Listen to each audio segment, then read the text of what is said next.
नमस्कार बच्चों, BA final का सेमेस्टर 5 हिंदी में नागार्जुन चौथा पाठ है नागार्जुन का। पहले हम इसका साहित्यिक परिचय पढ़ेंगे। नागार्जुन बिहार के रहने वाले थे। नागार्जुन इनका उपनाम है, वास्तविक नाम वैद्यनाथ है इनका, वैद्यनाथ मिश्र। इन्होंने बौद्ध धर्म से शिक्षा ग्रहण करने के बाद नागार्जुन, जो बौद्ध धर्म के आचार्य थे नागार्जुन, उनके नाम पर इन्होंने अपना नाम रखा था, इसलिए इसके नाम को नागार्जुन कहा जाता है। ये साहित्यिक अक्खड़ थे और राजनीतिक में इन्होंने कांग्रेस पार्टी का ज्यादा विरोध किया। नेहरू की, जो जवाहरलाल नेहरू था, उनकी नीतियों, विदेशी नीति का भी इन्होंने विरोध किया था। इनको साहित्यिक अकादमी पुरस्कार मैथिली भाषा में इनका पत्तर नंगन गाछन पर मिला था। और अब हम इसका साहित्यिक परिचय पढ़ेंगे। नागार्जुन हिंदी के जनवादी कवि में प्रमुख स्थान है। ये प्रगतिवादी काव्य धारा के भी कवि हैं। नागार्जुन इनका उपनाम है। इसका मूल नाम क्या है? वैद्यनाथ मिश्र यात्री। यात्री नाम से ये अपनी वे लिखते थे, कविता लिखते थे। इनका जन्म बिहार के दरभंगा जनपद या जिला को ही बोलते हैं, सतलखा नामक ग्राम में हुआ था। सतलखा गांव में 1911 ईस्वी में हुआ था और इनकी प्रारंभिक शिक्षा स्थानीय संस्कृत पाठशाला में हुई थी। बचपन दुखों में व्यतीत हुआ था, इसी कारण इनके काव्य में पीड़ा का अधिक है। इनके काव्य में पीड़ा अधिक है। और इन्होंने बनारस कोलकाता से उच्च शिक्षा ग्रहण करी। 1936 में ये श्रीलंका चले गए, वहां बौद्ध धर्म से दीक्षा ग्रहण लेकर ली और इनका अपना नाम नागार्जुन रखा। जो बौद्ध काल के प्रमुख दार्शनिक नागार्जुन के नाम का अनुकरण है। 1938 ईस्वी में ये भारत लौट आए थे और घुमक्कड़ माने घूमते थे। इन्होंने कैलाश के मानसरोवर और तिब्बत ले लद्दाख में घूमते रहते थे, तो वहां बादल को गिरते हुए देखा। एक कविता है, इन्होंने बादल जैसे बनते हैं ना पहाड़ों पर, उन्हें खुद बनते हुए देखा है। तो ये घुमक्कड़ वृत्ति माने घुमक्कड़ की प्रवृत्ति थी इनकी। नागार्जुन ने अनेक बार भारत का भ्रमण किया। ये स्वभाव के बड़े ही फक्कड़ थे, किसी से डरते नहीं थे। इनका मन किसी काम में नहीं लगा। प्रारंभ में इन्होंने हिंदी की मासिक पत्र दीपक और साप्ताहिक विश्व बंधु का संपादन किया। उन्होंने स्वतंत्रता संग्राम में खुलकर भाग भी लिया है और ये नागा बाबा के नाम से भी जाने जाते हैं। जाने वाले इस कवि को अनेक बार जेल यात्रा भी करनी पड़ी है। 1998 में नागार्जुन का निधन हो गया। तो इनकी रचनाएं प्रमुख हैं।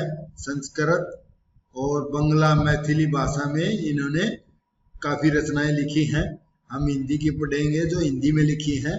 इनकी काव्य कृतियां हैं, कविताएं हैं, जो कविता संग्रह हैं। युगधारा, सतरंगी पंखों वाली, हजार हजार बाहों वाली, तुमने कहा था, पुरानी जुतियों का कोरस, आखिर ऐसा क्या कह दिया मैंने, मैं मिलिट्री का बूढ़ा घोड़ा।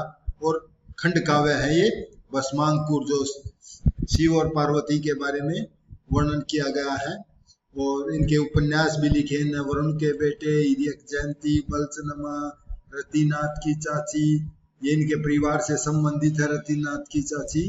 और नई पौधे, कुंभी पाक, उग्र तारा, बाबा बटेश्वर नाथ, जमनिया और सुरत सुतिया। इनके कहानी संग्रह एक ही है, आसमान में चंदा तेरे। अनुवाद भी किया, गीत गोविंद मेघदूत और विद्यापति के गीत, विद्यापति की कहानियां। इनका निबंध है अनहीनम क्रियाहीनम और इनको सम्मान भी मिला है, पुरस्कार। हिंदी अकादमी दिल्ली का शिखर सम्मान, उत्तर प्रदेश का भारत भारती सम्मान, बिहार का राजेंद्र पुरस्कार और पत्तरहीन नंगन गाछ, ये मैथिली भाषा में लिखी हुई काव्य संग्रह है। इस पर इन्होंने साहित्य अकादमी पुरस्कार मिला है। और हिंदी की कविताएं हैं, इन पर इसको नहीं मिला है। अब हम इसकी साहित्यिक विशेषताओं को पढ़ेंगे। नागार्जुन लोक जीवन में गहरा सरोकार है, यानी कि लोक जीवन से गहरा संबंध है। अपने साहित्य में इन्होंने भ्रष्टाचार, राजनीतिक और स्वार्थ और समाज के पतनशील स्थितियों के प्रति विशेष तौर पर सजग रहे हैं। धरती, जनता और श्रम के गीत गाए हैं इन्होंने पूंजीपतियों के प्रति घृणा और श्रमिकों जो गरीब किसान के प्रति सहानुभूति की भावना देखी जा सकती है। इनकी प्रमुख विशेषताएं हैं। इनकी पहली है समसामयिक राजनीति का चित्रण। जो राजनीति होती थी उसका इन्होंने तीखा व्यंग्य किया है। नागार्जुन जी भारतीय चेतना के समर्थ संवाहक थे, यानी कि जो चेतना होती है, यानी कि भारत में नई चेतना लाने, क्रांति लाने के समर्थ थे। राजनीति का उन्हें गहरा ज्ञान था। अनेक सतलों पर राजनीतिक साहित्यिक संबंधों को उजागर किया है। विष्णु प्रभाकर एक विद्वान है, उन्होंने इनके बारे में कहा, इनमें संदेह नहीं कि बाबा राजनीति में आकंठ डूबे हुए हैं। आंदोलन, प्रदर्शन, जेल कुछ भी नहीं छूटा उनसे। उसी को लेकर इनका व्यक्तित्व घनघोर रूप से विवाद स्पष्ट हो उठा है। यानी कि इन्होंने आंदोलन भी करे, कई बार जेल में गए, तो ये कांग्रेस पार्टी को अच्छी तरह जानते थे, इसीलिए बार बार उसके ऊपर व्यंग्य करते रहते हैं। तो इन्होंने एक बार कवि ने क्या कहा है नेहरू जी के बारे में, नेहरू जी की जो विदेश नीति की आलोचना की है, आलोचना माने उसकी बुराइयां निकालना, तो कहीं गांधी जी के अनुयायियों को कटघरे में उनको भी अपराधी ठहराया है जो गांधी का अनुसरण करते थे। साम्राज्यवादी देश ब्रिटेन के साथ विदेशी नीति का निर्धारण हेतु नेहरू जी वहां जाने लगे तो कवि ने उनका तीव्र विरोध किया और वे समाजवादी देशों के साथ अपनी विदेश नीति और मैत्री को सुदृढ़ करना चाहते थे। तो इन्होंने अपने कविता में क्या लिखे, पंडित जी जाने वाले हैं रानी के दरबार में, जो इंग्लैंड की महारानी थी, अपने हाथों से गुथेंगे मोती उनके हार में और मनमाने डुबकी लगाएंगे वहां टेमस की धार में। टेमस क्या है, एक नदी है जो इंग्लैंड में। दिल दिमाग को पेश करेंगे अब की वह उपहार में। और अगला है यथार्थ प्रकृति चित्रण। यथार्थ क्या है, जो हूबहू जैसी है वैसी प्रकृति का चित्रण करना। जैसे उन्होंने कहा कैलाश पर्वत पर प्रकृति को बादल बनते हुए देखा का वर्णन किया था। नागार्जुन ने प्रकृति के चित्रण में काल्पनिक रूप न करके यथार्थ रूप से किया है और इनके प्रकृति चित्रण में न कृत्रिमता न वायवी कल्पना, बल्कि वे तो स्वयं ही प्रकृति चित्रण में स्वानुभूत यथार्थ स्वयं देखा हुआ कहते हैं। जैसे इन पंक्तियों में तो लास्ट की दो पंक्ति लिख देंगे, गगन चुपी कैलाश शीर्ष पर महामेघ को झंझानील से गरज गरज कर भिड़ते देखा, बादल को गिरते देखा। वहां बादल को इन्होंने बनते और गिरते हुए देखा है।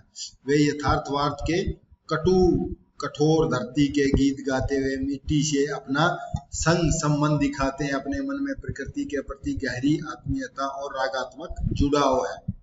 और अगला है वर्ग विषमता का उद्घाटन।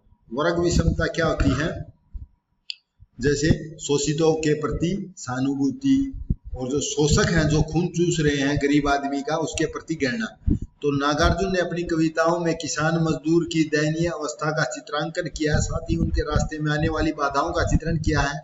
बीज बैल की पौष्टिक आहार और सिंचाई है तो जल पर्याप्त न मिल पाता है, तो उस पर कविता लिखते हैं, बीज नहीं बैल नहीं वर्षा बिन अकुलाते हैं, रेट बढ़ गया है खेत में पानी नहीं पटाते हैं, नहीं भूमि में कनबा जो कुनबा यानी कि परिवार को भी दाना उपजा पाते हैं, पिछला कर्ज चुका न सके साहू की झिड़की खाते हैं। तो इन्होंने अपने विषम जो वर्ग विषमय का उद्घाटन करते हुए, पैसा चहक रहा है, रईसों की शान शौकत ऐश्वर्य जीवन का चित्रण किया है। 26 जनवरी 15 अगस्त नामक कविताओं में आर्थिक विषमता का वर्णन किया है। अटालिका क्या होता है, भवन, ऊंचे भवनों पर रंग बिरंगी चादरों और पर्दों का लटकना। तो दूसरी ओर जो बाहर शिशु को कंधे पर बिठाए पोटली में सत्तू बांधे मजदूर माने गरीब वर्ग का विषमता को रेखांकित करते हुए चित्रण किया है। और प्रेत का बयान जो कविता हम पढ़ेंगे, शिक्षकों और शिक्षक विभाग की उपेक्षा और समय पर वेतन न मिलने के कारण उनकी दयनीय स्थिति की अवस्था का चित्रण किया है।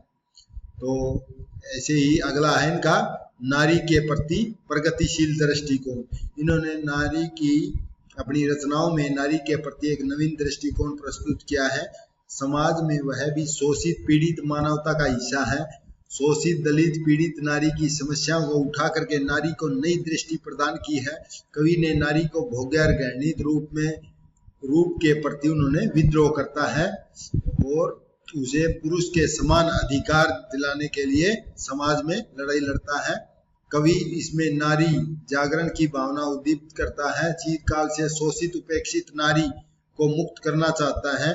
उसकी पर्दा प्रथा और कृत्रिम संकोच को भी अनुचित ठहराया है। बाल विवाह, बेमेल विवाह का विरोध किया। विधवा विवाह का उन्होंने समर्थन किया है। वे नारी के प्रति यथार्थवादी प्रगतिशील दृष्टिकोण है। वे नारी के सुखद और सफल दाम्पत्य जीवन का समय दंपति की अनिवार्यता पर जोर डालते हैं। तो एक कहते हैं जो अनमेल विवाह पर कटाक्ष करते हैं, क्यों बूढ़े को करने लगी पसंद, क्या अनमेल समागम अनिवार्य है। सुर समाज की बुद्धि हो गई भ्रष्ट, करते कैसे कैसे खिलवाड़, बस यूं ही है ब्रह्मा विष्णु महेश। आगे है प्रेम के प्रति पवित्र दृष्टिकोण था उनका। नागार्जुन ने प्रेम के निश्चल सात्विक दिव्य और संयत दर्शन, अपने प्रेम के अलौकिक असरी और पवित्र प्रेम का चित्रण अपनी पत्नी के समक्ष अपना दोष स्वीकार करते हैं। इन पंक्तियों में प्रत्यावर्तन दाम्पत्य प्रेम की रचना की है। इसलिए तू याद आए कवि ने अपनी प्रियतमा को प्रेरक शक्ति के रूप में स्वीकार किया, वह तुम थी। में कवि ने नारी को बुढ़ापे की प्रेरक और जीवनदायिनी शक्ति स्वीकार किया है। तो इस प्रकार प्रेम नारी और प्रेम की भावना का वर्णन किया है। अगला है राष्ट्रीय भावना। इनमें राष्ट्रीय भावना कूट कूट कर भरी थी। राष्ट्रीय भावना का मार्मिक सुंदर चित्रण किया है। उनके मन प्राणों में राष्ट्रीय प्रेम की धुन बहुत ही गहरे समाई हुई थी। लेखक पहली बार वफादारी से अपने देश के प्रति कई बार आंदोलन करे, दीनहीन और दयनीय विकृत दशा को देखकर लिखने के लिए आबंद हो। स्ताति तुमको न क्या अपने वतन की पीर, हाय नाहक देश माता के दरगों बह गया नीर। भारत देश सोने की चिड़िया कहलाने वाले देश की आर्थिक दृष्टि से खोखलापन और उसके वैभव का इन्होंने वर्णन किया है अपनी कविताओं में। जैसे जब चीन ने भारत पर आक्रमण किया तो आक्रमणकारियों ने हिमालय, नेपाल, लद्दाख को भी अपने पैरों के नीचे रोदा था। तो कवि ने राष्ट्र प्रेम उदित माने उत्पन्न हुआ था। जी करता है सीखूं मैं भी बंदूक चलाना, जी चाहता है सीखूं मैं भी फौलाद गलाना, जी चाहता है जी करता है जन जन को भड़काऊं शोले, जी करता है नेफा पहुंचू दागू बोले। तो कविताओं में राष्ट्र के प्रति विनय भाव, भौगोलिक सीमाओं की रक्षा और कहीं दुर्दशा की करुणा प्रदर्शित करने हैं। देश के प्रति अपना इन्होंने राष्ट्रीय भावना पनपी है। भारतेंदु की तरह इन्होंने भी राष्ट्र प्रेम की भावना को उठाया है। इनकी भाषा शैली कैसी है? सहज सरल खड़ी बोली का वर्णन किया है और संस्कृत भाषा के प्रकांड पंडित होने के कारण तत्सम शब्दों की बहुआयात है। तद्भवोद्देश्य शब्द भी प्रचुर मात्रा में मिलते हैं। और शब्द चयन सर्वथा सार्थक और भावानुकूल है। प्रसाद गुण और इनकी भाषा में सर्वत्र व्याप्त है। मुहावरों का भी प्रयोग इनकी भाषा में सहजता के साथ हुआ है और इनकी भाषा में अलंकार प्रतीकों का अनायास रूप से ही हुआ है। यानी कि उन्होंने कुछ प्रयत्न नहीं किया, अपने आप ही उनके काव्य में आ गए अलंकार और प्रतीक। इनका व्यंग्य बड़ा ही तीखा है और चुभने वाला है। ये एक ही बात को अनेक बिंबों में प्रस्तुत करने की सिद्ध हस्ते हैं। इनके काव्य में वीर, श्रृंगार, वात्सल्य, हास्य, अद्भुत रसों की खुलकर निष्पत्ति हुई है।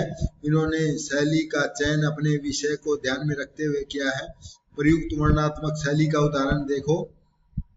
इस कविता में लालू साहू से दृष्ट इन्होंने मुख्य छंद काव्य में लिखा है। शोक विहल लालू साहू अपनी पत्नी की चिता में कूद गया, लाख मना किया लोगों ने, लाख लाख मिन्नतें की, अनुरोध किया, लाख लाख लालू ने एक न सुनी। तो इनकी कवि ये मुख्य छंद में कविता करते हैं और छंद में भी करते हैं। इस प्रकार इनकी ये भाषा शैली है। मैं आशा करता हूँ आपको कवि परिचय समझ में आया होगा। धन्यवाद।